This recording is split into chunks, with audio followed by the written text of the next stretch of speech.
Penyidik Direktorat Reserse Kriminal Umum Ditreskrimum Polda Jawa Barat melakukan pemeriksaan kepada pemimpin FPI Rizik Syihab sebagai tersangka.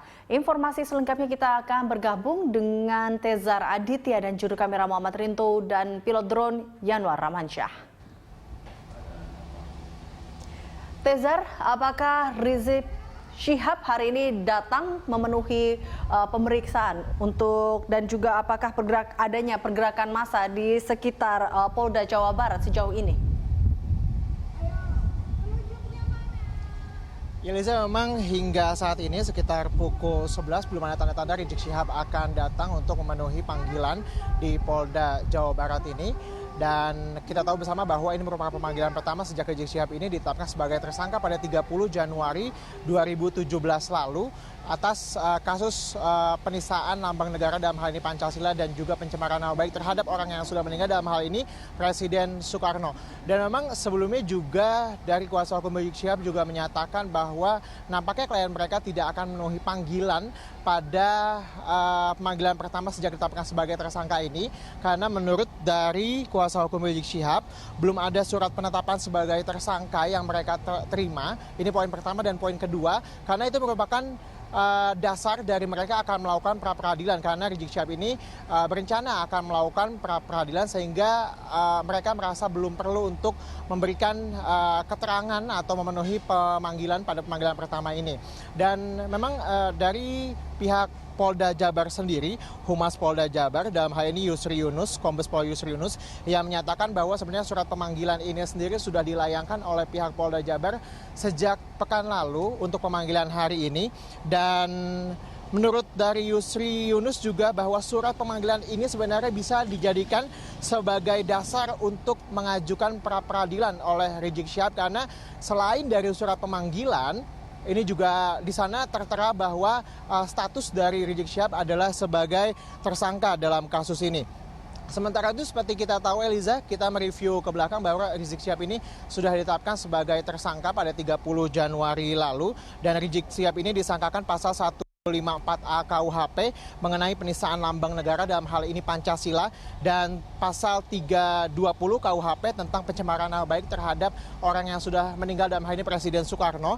Kita tahu bersama bahwa kasus ini didasarkan pada pidato Rizik Syihab tahun 2011 lalu di lapangan Gasimu Bandung yang kemudian kasus ini dilaporkan pertama kali oleh Sukmawati Soekarno Putri yang merupakan putri dari Bung Karno pada Oktober 2016 lalu dan dilimpahkan ke Polda Jabar pada akhir 2016 lalu karena menurut Polri pada saat itu wilayah hukum dari kasus ini adalah Polda Jabar sehingga kemudian dilimpahkan di Polda Jabar saat ini kasusnya.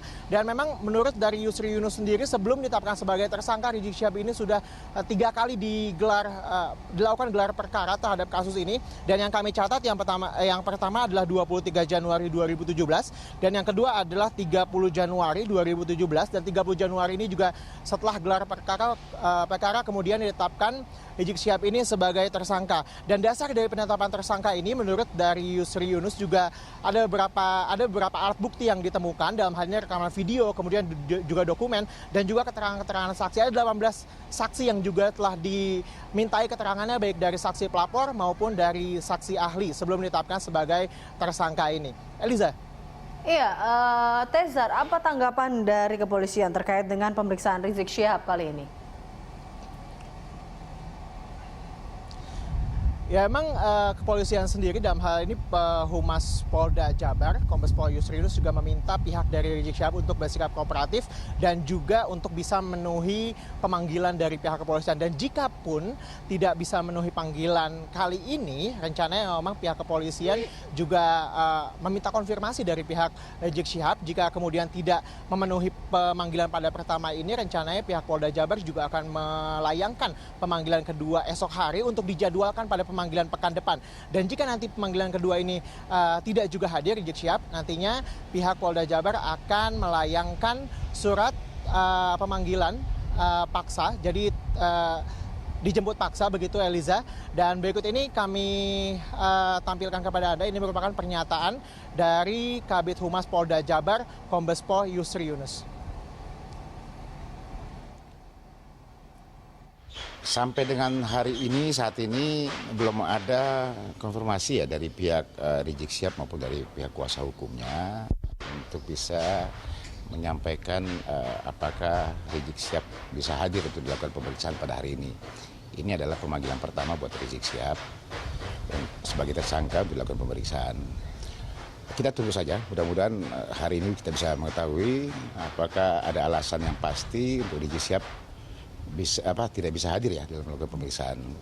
Karena kalau memang sudah ada konfirmasi dari Rizik Syihab, jadi kita bisa mengambil langkah-langkah selanjutnya ya. Kalau memang tidak ada, kita akan layangkan lagi, insya Allah besok kita layangkan surat pemanggilan kedua yang kita harapkan minggu depan, 7 hari setelah pemanggilan itu terkirim, itu sudah bisa hadir lagi untuk dilakukan pemeriksaan di Reskrim Polda Jabar ini.